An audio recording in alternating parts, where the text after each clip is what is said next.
President Biden is pouring rhetorical gasoline on smoldering fires all over the globe right now, which could, if not handled properly or ramped back, blow up in our faces and cause us to get sucked into not one, but probably multiple wars around the world.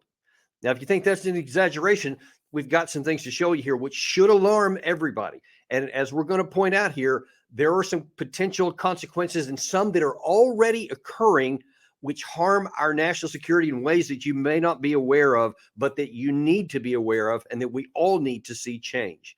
Now, we have nobody better to talk about those crucial issues than Colonel Douglas Macgregor, former combat, highly decorated combat veteran, was also the advisor to the Secretary of Defense under the Trump administration, the current CEO of Our Country, Our Choice, which I advise everyone to go check out if you haven't somehow already, if somehow you've missed it, because that is the one bright spot that we can point to of hope for this country. Doug, welcome back to the show. Thanks. So let's just jump right into it because, people may have some idea of one or two of the things I'm talking about, but I'm not sure everybody's aware of the comprehensive trouble that we're trying to get ourselves into. We're going to start off in Europe with the Russia-Ukraine war. And as you're about to see, this is not just the United States that's lost some of its mind on some things, but it is the U.S.'s leadership, which we always want to talk about, which has taken us in a bad direction, or the absence of leadership, which is allowing others to go in bad directions, either of which are bad for us. But before we start on any of that, Doug, I want to play a short clip of something you said to Tucker Carlson last year, which is starting to really look scarily premonition about things that are happening right now. Play that role. Because from the very beginning, Putin and his advisors were never interested in a war with NATO or the United States. That's why you've had such incrementalism, this slow grind of movement forward, defensive operations for a long period to build up the force, and then continued offensive operations. They have over 300,000 combat troops in reserve in Russia. And I think they're sitting there and not being released to fight because President Putin anticipates the possibility that we will intervene in Western Ukraine. And if we intervene in Western Ukraine, the Russians will be ready for that. And the consequences for us and for NATO will be devastating because we are not ready to fight the Russians. Now, Biden doesn't seem to be tracking that we're not ready, or else he's unaware that that's a risk. About 2 or 3 weeks ago, he was saying why we need to pass this supplemental funding for the Ukraine side because, well, I'll let him tell it. For the idea that we're going to walk away from Ukraine, the idea that we're going to let NATO begin to split is totally against the interests of the United States of America, and it is against our word we've given since all the way back to Eisenhower. So it's about time we make sure that Congress come home and pass the legislation funding NATO. It's critical. Okay, before we get into the next one here of something that Macron has been saying, I want to stop and talk on that for a second because I'm not sure what the president's talking about, promises that we've made with troops going back to Eisenhower, which has anything at all to do with the conflict between Russia and Ukraine. Do you have any idea where he's going with all that? I think he's confused, which is not new for President Biden. The people in Washington have a very strange view of history. It's worth pointing out that when Eisenhower was president, he thought that all of the countries in the Baltic states, Poland, this thing that used to be called Czechoslovakia, and other states in the region should be neutralized. So Eisenhower made no promises about doing anything regarding Eastern Europe. There is nothing in the NATO treaty that obligates us to do anything in Ukraine, nor should there be. If he has an obligation, it's a moral obligation, and that is to end the war in Ukraine. He doesn't seem to understand that the war is lost. It's been lost for months. The Russians are plugging away. They're moving closer and closer to the river, and ultimately they'll make the decision to cross, I suspect, and deal with Odessa, and if they need to, move right into Kiev. The notion that we should stop any of it is absurd. We could have stopped this, as we know, back at the end of March, beginning of April, with a settlement that we could have helped sponsor and put an end to this disaster. We've done everything to keep it going and make it worse. We indeed we have. And now that it looks like Macron is in fact going to try and make it worse. So first, let's talk about what he said, and then let's talk about some of the reasonings behind it. Play this clip. Is it or is it not our war? Can we look away and let things unravel? I don't think so. I call for a strategic surge and I stand by it fully. We need to be realistic about the situation that's unfolding in Europe, the risks that exist, and what we need to stand for. Now, I guess, let's see, I think it was possibly yesterday, this past weekend, the Polish foreign minister threw a little more fuel on the fire of his own. Żołnierze krajów NATO już są na Ukrainie i chciałbym serdecznie podziękować ambasadorom tych krajów, które takie ryzyko podjęły. One same wiedzą najlepiej, które to są. Bo pan nie powie przecież. Bo ja w odróżnieniu od niektórych polityków europejskich tego nie będę mówił. That silly smirk on his face of like, yeah, we've got NATO soldiers, and I'm not going to say who they are in Ukraine. And of course, we know the issue with the German chancellor not long ago admitting that UK and French soldiers had been actually out there operating. But that's a separate issue. Then you have Zelensky, of course, who's trying to say, yeah, y'all are all right. Y'all need to come on my side when he says this. All leaders in international organizations must respond to Russia's actions. And the response must be tough.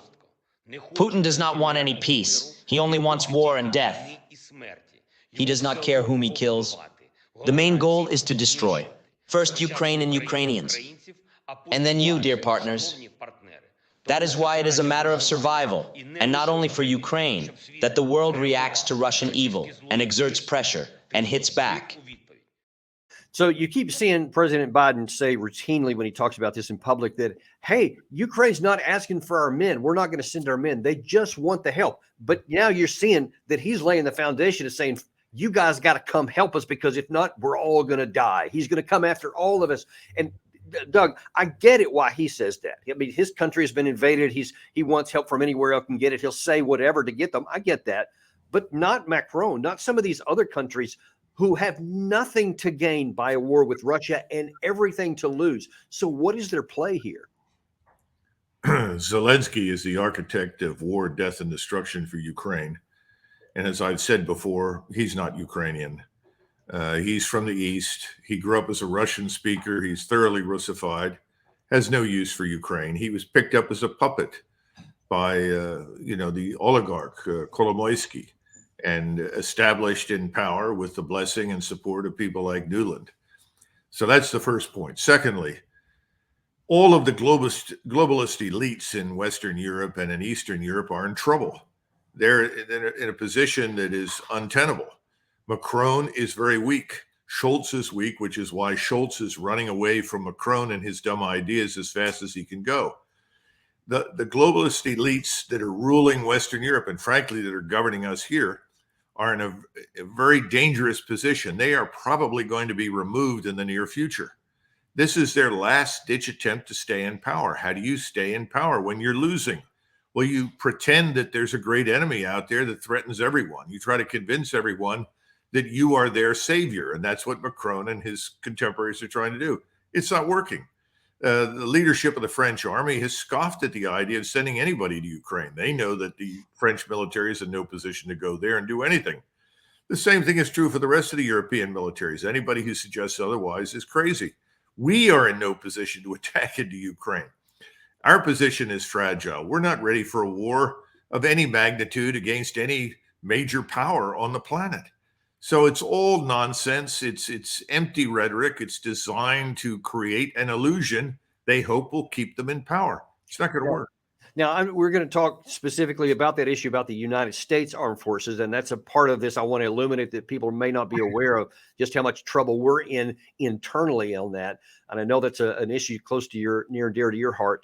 But let's look on back to the Macron stuff a second ago, because if that's a gamble that he's not going to have to act on that kind of thing, because there was a Substack out, I believe it was this morning, where it's talking about that he's saying, and others are saying, that not just if Russia comes into NATO, there could be a problem, but if Russia moves on Odessa, that could be a red line that could cause actions. Now, I think that you said something about that's a possibility a second ago. If Russia starts moving in that direction because Ukraine doesn't have a negotiated settlement, then Macron is going to be in a position to either be exposed as being tepid and not meaning what he said, or acting and sending French troops into Ukraine, which would be absurd.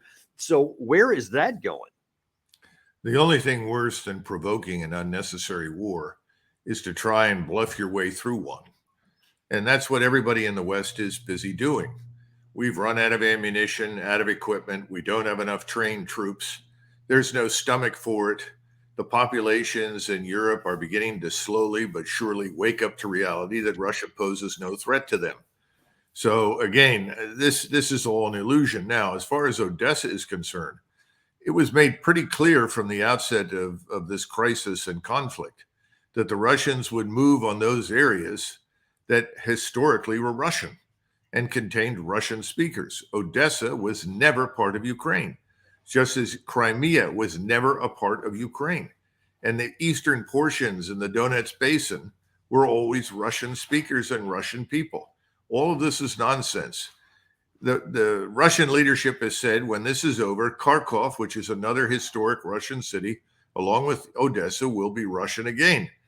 There's nothing new in that. If we try to move against the Russians and cross the border, either from Moldova or Romania or Poland, in an effort to stop the Russian seizure of Odessa, we will be at war with Russia, because the Russians have also made it very clear they won't tolerate it.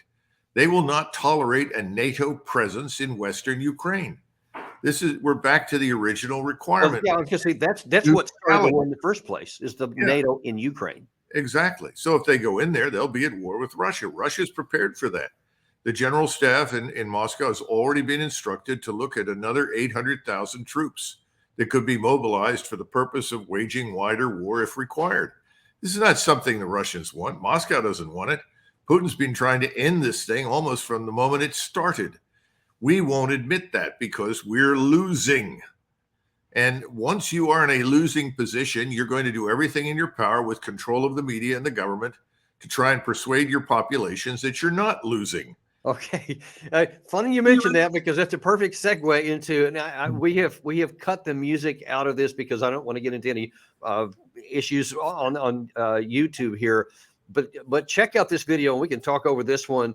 Of basically a commercial for NATO to talk about how strong we are with this new Nordic Response 2024. I mean, this makes it look like it's awesome and cool stuff, and we're tough, and we have bombers and all this. This is all a shell game. I mean, there's no substance underneath this that we're actually combat ready for Russia, who now has 2 years of high-level combat. In truth, the Norwegians were better prepared in 1940 for the Germans that attacked than they are today for what the Russians might do.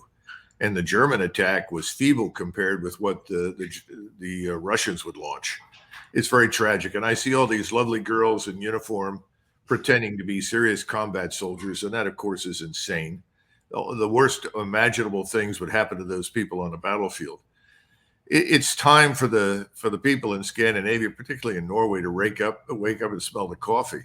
The way to avoid war with Russia is to come to terms with Russia right now in Eastern Europe and stop threatening Russia.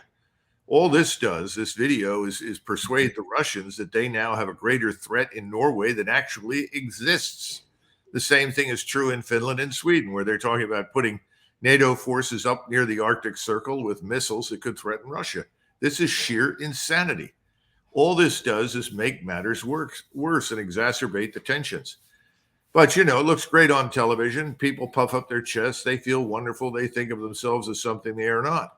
We're not prepared for this. None of the Europeans are. We need to stop it. We do. And if it was only this issue that we had to worry about, it would be a major concern, because obviously this could very easily escalate into tactical nuclear exchange, which is just unfathomable that anyone in the West, no matter what the circumstances domestically that they want to hold on to power, would actually risk a potential nuclear escalation, or somehow they've deluded themselves into believing that, well, the Russia wouldn't really do that because they know whatever they would think. But that's literally rolling the dice and just hoping, not an actual strategy, because Putin has made very clear that he is willing to do that if attacked by NATO. And if not, then there's no risk of it. But well, Dan, if I might just say for a second, if we confront the Russians and it'll be on their terms if it's in Western Ukraine, or for that matter, in Northern Norway. I mean, I can't imagine anything dumber than that. But if we do, we would face the unfortunate choice of either admitting defeat and conducting an ignominious withdrawal, which I think would be inevitable, or using nuclear weapons to compensate for our weakness on the ground. Remember, if you go back to 1969, the origins of flexible response were very clear. We didn't want to be in that position. We wanted to have enough conventional military power that we could deter the Russians. That meant making it clear to the Soviets at that point in time that if they attacked us, we had enough to resist them effectively and make the attack fail. That's very different from what we're doing now. We're threatening Russia with an attack, with a series of attacks. That's not how you make peace. That's how you create a war. Right. And that's actually my number one driving imperative or concern, rather, is that we keep taking actions that don't deter the enemy, that don't make us safer, that don't work towards a negotiated settlement, but increase the chance of war. And unfortunately, it's not just there. Now, this next one little point here sure. making. I was at the National Interest for a special dinner in 2019. And the dinner was populated with a number of neocons who were very anti-Russian in their outlook, free to express their hostilities to a Russian guest, by the way. And when this was over, I engaged one of them from the Atlantic Council in a discussion. And I said, don't you understand that if you press this issue in Eastern Ukraine, you're going to end up with a war? And he looked at me and said, oh, that's ridiculous. There will be no war. That's not what we want. And there's not going to be a war. You don't understand. Russia won't do that. We have fundamentally misjudged and miscalculated Moscow from day one. It's time to stop. At some point, you have to listen to what the people in Moscow say and take it seriously. We aren't doing that.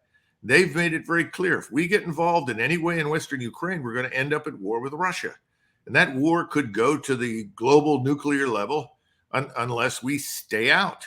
We don't want that. No sane human being would. No president of the United States in the last 80 years would even consider such a ridiculous notion.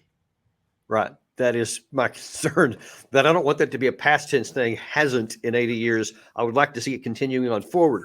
But we spread now actually into the Middle East. Now, I don't want to go into the whole Israel-Hamas war and all that goes along with that. We could do a whole show on that. But this comment here by John Bolton over the weekend, I think it was, really, though, expresses kind of what the elite group in Washington, regardless of their political background, seem to be thinking. And certainly there's lots of advocates on both the right and the left for what Bolton says here. This is not a Hamas war against Israel. This is not a Palestinian war against Israel. This is not an Arab war against Israel. This is an Iranian war against Israel through a number of surrogate terrorist organizations like Hamas, like the Houthis in Yemen, like Hezbollah in Lebanon and Syria, like the Shia militia groups in Iraq and Syria. All of these are part of the ring of fire strategy that Iran has been creating over the years. And to treat Gaza as the conflict is in itself a mistake. And the administration simply will not point the finger of responsibility at Tehran, which is the epicenter of all this. So it's like a ring of fire, the whole area. We need to get into a war everywhere. Definitely keep all of our troops in Iraq and in Syria and everywhere else in the Middle East, and expand. Clearly, he wants to go into Iran, where he's just been hanging for that for a long time. But there is nothing in America's national interest benefited by that to have anything to do with expanding the war to Iran. And I don't know, Doug, I think that no one learned a lesson from 2003 to where we went into a war against Iraq that was never necessary and basically handed Iraq over to Iran. So our position has been weakened because of that. And now he wants to somehow do it again. I can't even imagine the logic that would go behind that. He's expressing a viewpoint that many of his colleagues, as you point out, inside the Beltway have shared for a long time. They have become very wealthy and prosperous as a result of advocating for war with Iran. Mr. Bolton became the national security advisor for President Reagan at the insistence of Sheldon Adelson. And Sheldon Adelson, of course, was a strident advocate for war with Iran. We had Senator McCain, who's Norman Podhoretz, who was his national security advisor, if you will, who talked about waking up every morning and praying every night that we would be at war with Iran.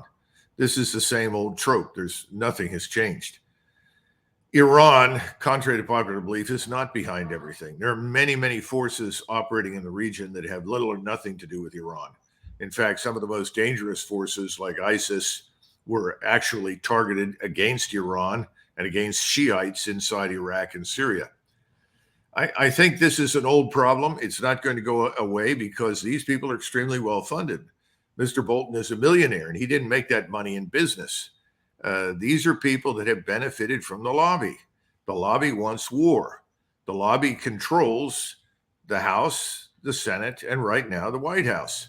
You heard President Biden repeat over and over and over again, whatever I do, I'm not going to, under any circumstances, cut off Israel from munitions and supply and support and money.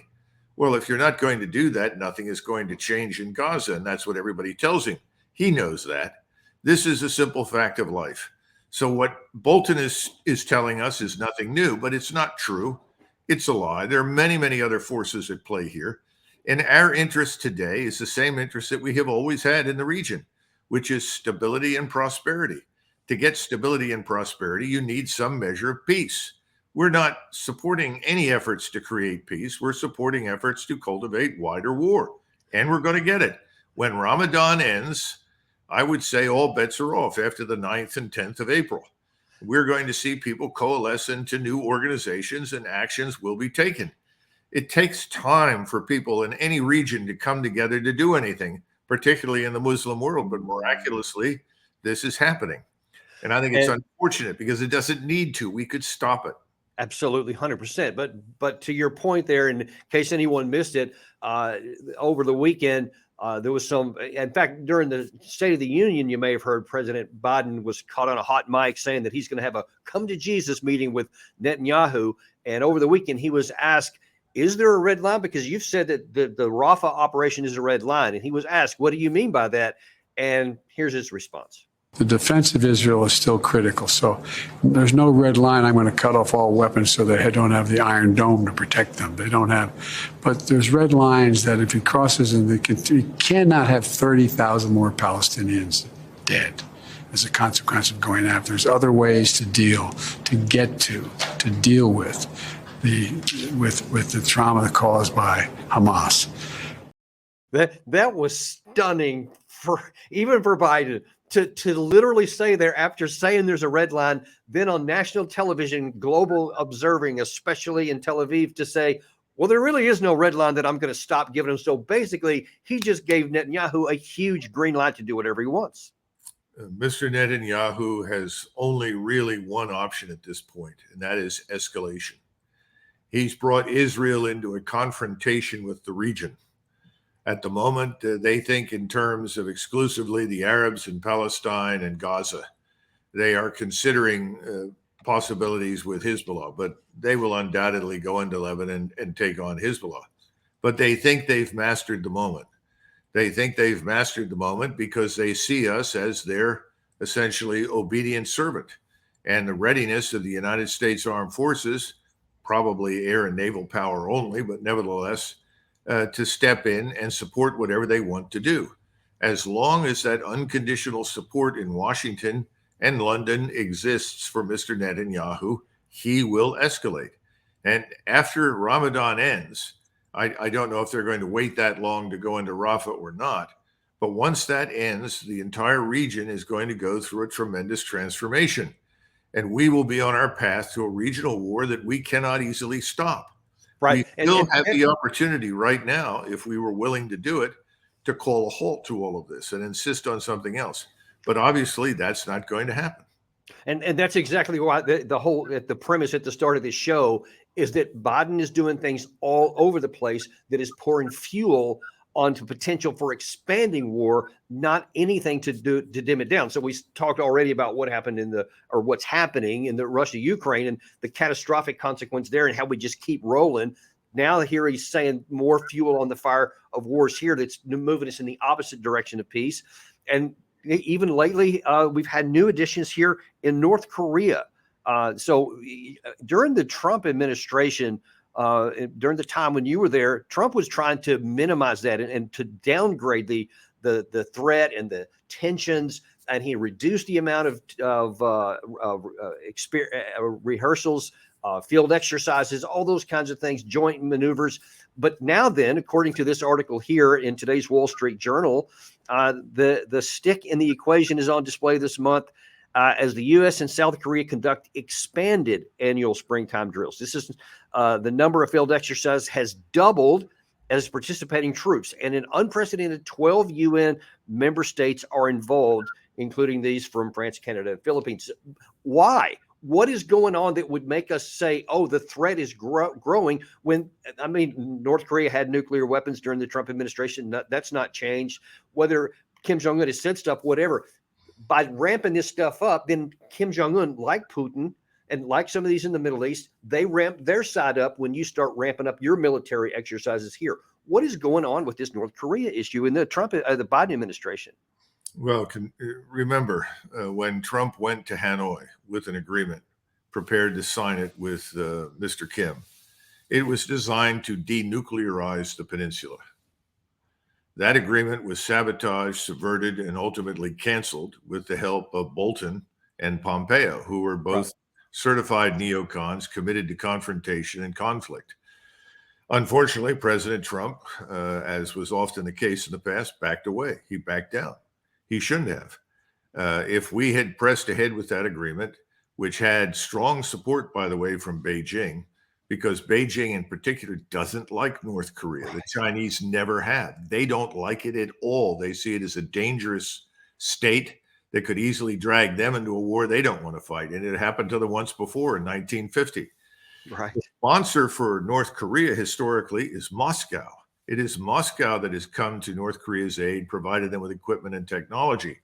And once we made clear that we were going to drag out this Ukraine war, Moscow's solution was to provide North Korea with more and more dangerous technology and capability because they saw it as in their interest to counterbalance what we were doing in Europe.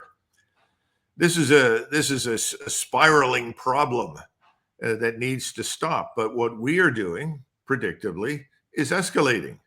We are sending a message to North Korea that they are, in fact, in greater danger than ever, and we're prepared to do anything within our capabilities to attack them. We are also putting, by the way, advisors on small islands off the coast of China. I don't know if anybody's aware of it, but we have put some military advisors there in something that was called Quemoy and Matsu, two islands that are closer to the Chinese mainland than Taiwan. I don't know what we're doing in Taiwan, but obviously we want to send more money and weapons there.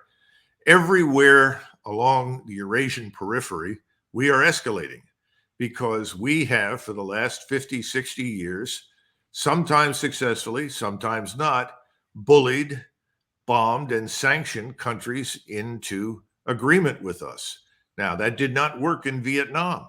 I would argue it has not worked very well in the Middle East either. And this approach will fail miserably in Korea. I would not be surprised if this keeps up much longer if the South Koreans don't independently throw us off the peninsula, seeing us as a dangerous catalyst for war. If they were to do that, I think the Chinese would back them. And I think even the Japanese, who are very fearful of what might happen on the Eurasian continent, might well go along with it. But whether or not they do is probably irrelevant. The truth is, everything we do is counterintuitive. Right. Instead of walking in and saying, look, we don't want a war, we're saying we do. We would love to have a war. Please join us.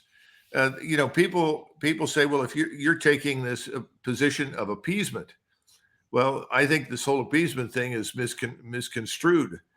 If you're not ready to fight, if you don't have the wherewithal for it, if your society is in disarray, if your economic strength is at a low ebb, and you confront a very dangerous fiscal crisis based on your profligate spending and inability to manage your country financially, which is our problem, you're in no position to take anybody on. So you don't want a war. If you go to war, you want to go to war when you're prepared, when you have a damn good shot at winning it. We don't. Anywhere we fight right now, we do not. Now, But there's a that's belief something that we do. that's something I want to touch on here. I mentioned that at the top, that there was an unknown or a not commonly understood danger to our national security that all of these things are starting to cause. And you've mentioned several times in the course of this show here that we're not ready to fight. You said that in that Tucker Carlson interview too. You said we're not ready for that. And here in the news just today is the latest evidence of exactly why that is. It's called Broken Track: Suicides and Suffering in Army's Exhausted Army Community. And what they're talking about here is that the operational tempo is just crushing our force, because we're all over the place in of course, Europe in large numbers. We're in Africa. We're in the Middle East. We're increasing up tempo in Asia. There's no backing down from any of this, and it is crushing our people. The armor force needs to train hard to be ready, the general said, who's in charge of this, or I'm sorry, a retired general. But it cannot sustain that tempo indefinitely. And so that's every 18 months, they can be gone for 9 months. And that's what's crushing them, which is causing a soaring suicide rate, as it's talking here. Now, further in this article, there was even more practical issues talking about the maintenance capacity.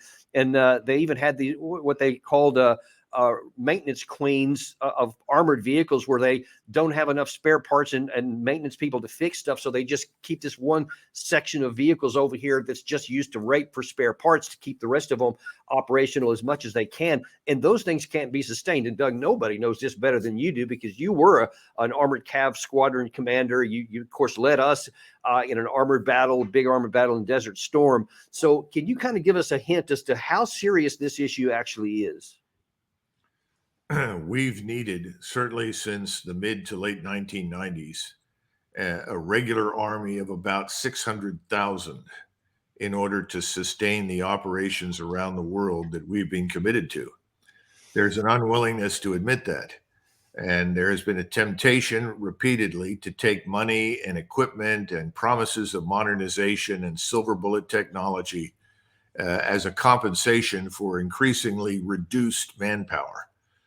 In other words, we'll give you this fancy helicopter, this new fighting system, whatever it is, in return for which, we'll cut another 30,000, another 20,000, another 50,000. The force is rotten to the core. It's not just a consequence of the wrong structure for the wrong century, which it is. We have no depth of at all in terms of fighting power, no depth in terms of logistics and sustainment. So if you were to try and go to the Middle East or Eastern Europe and fight, you'd probably be out of business in 60 days at the most. If you got past 30, I'd be surprised. We don't have that fundamental strength that we had back in 1990 and 91. Now, I'm not advocating for a draft or anything like that. I think we could maintain a better army and a larger one that makes sense. But we're sapping resources from the Army to pay for other things. And what is even worse, we're discouraging competent, talented people from joining. Right. It's exactly what I was going to mention next, because there's an issue with recruiting, which is directly related to this, because people see this kind of stuff. Maybe the big talking heads up there can talk about all these grandiose crap like Bolton did a second ago, but regular people, the people that we need to come into the armed forces, they see it for what it is, and they're saying, hell no, I'm not going to be part of that. Well, that's true, but you're also bleeding talent. People that might otherwise stay and serve for many years are leaving as soon as they can get out. I have some relatives that are right now serving in the Army. One nephew, I have another nephew in the United States Navy, and all of them tell me the same thing. Everyone wants to leave these armed forces as soon as they can get out. And now in the Army, they're being told you may not be able to leave, even though your commitment, whatever it turned out to be, 4 years, 5 years, is up, because we have no one with which to replace you. So we will involuntarily extend you. Well, this sort of thing doesn't work very well either. We have had a force overstretched, overstrained in the extreme now for many, many years. You know that from when you were still on active duty in the Balkans, in Southwest Asia, in the Middle East. This is not just a serious morale problem. It's a morale killer. And people that can do other things, that want to do other things, will get out. Look, the entire force structure is a disaster. It all needs to be overhauled. The overhead is frightening, and there's no one in the senior ranks that seems to give a damn. That's what's really, really depressing to me. One of the things I learned as I rose in the Army and was exposed to more and more senior officers is that they look at the enlisted men as sort of fungible parts. So 10 leave, we'll find 10 more next week. No, you won't. And how good these people are, the human capital counts. Human capital is huge. Everything. Everything, yes. It's everything. It's everything in the private sector. It's everything in the military. None of it is working. So to go back to the original problem, here we have blowhards are us at the top of the United States government and NATO making promises we cannot keep. And it's dangerous because the Russians are not bluffing. What they have is real. What they can do is real. They have confidence. They have social cohesion. They have good, solid forces. Finally, I was glad to see the Chief of Staff of the Army at least admit that publicly. He's the only one who has. We don't want to get into a fight with these people. And the good news is they don't want to get into a fight with us.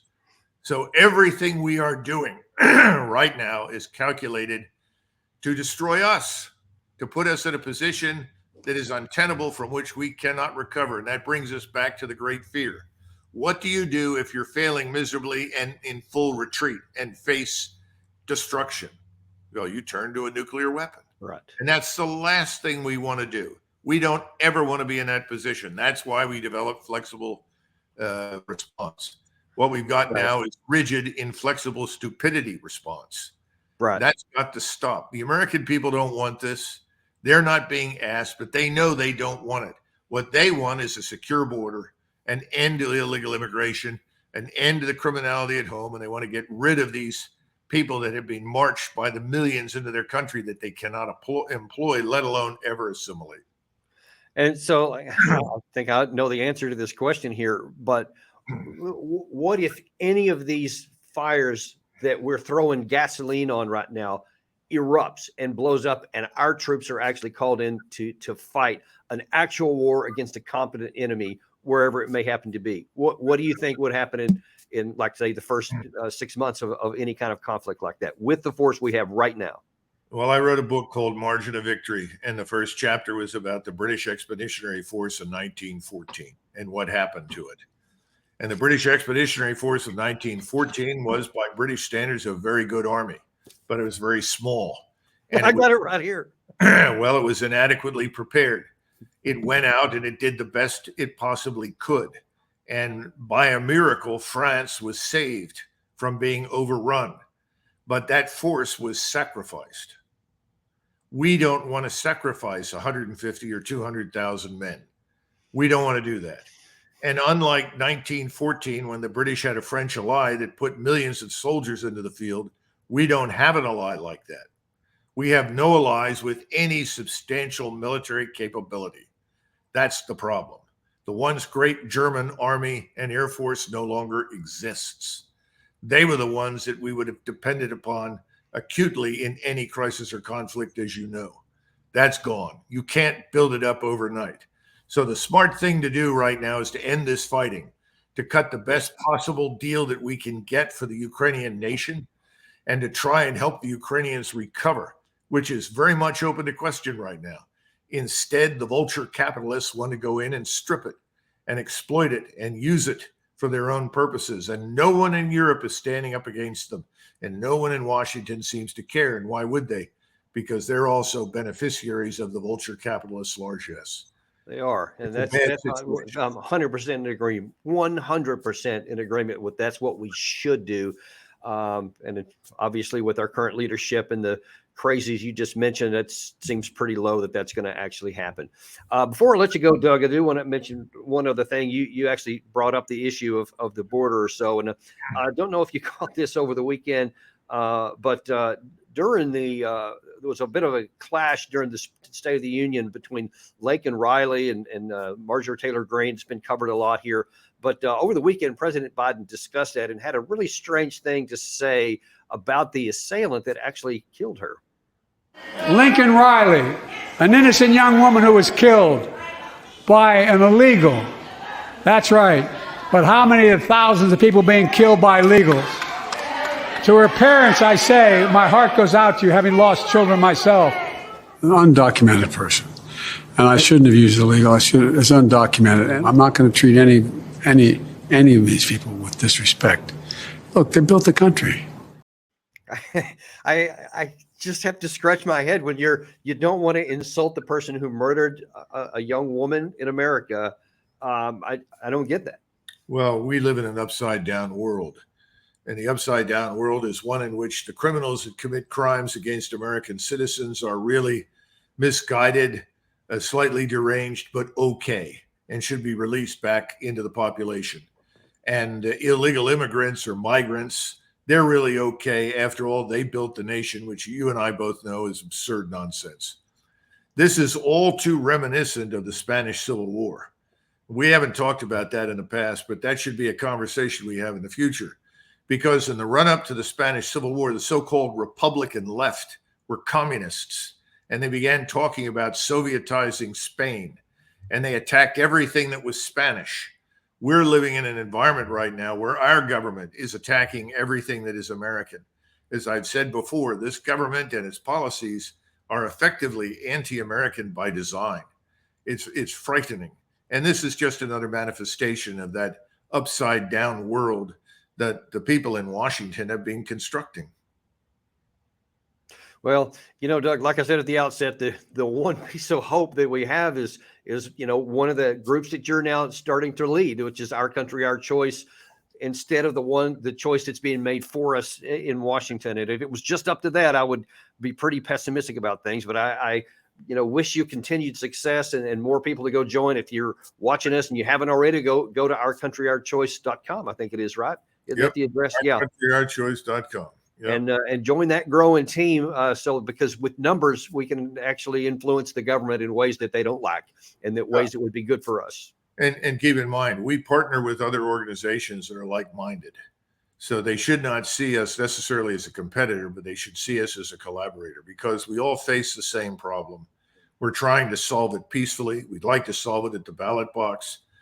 But it's getting to the point now where many people are losing hope that that's possible. We haven't lost hope yet. We still believe in it, and we hope that others will join us.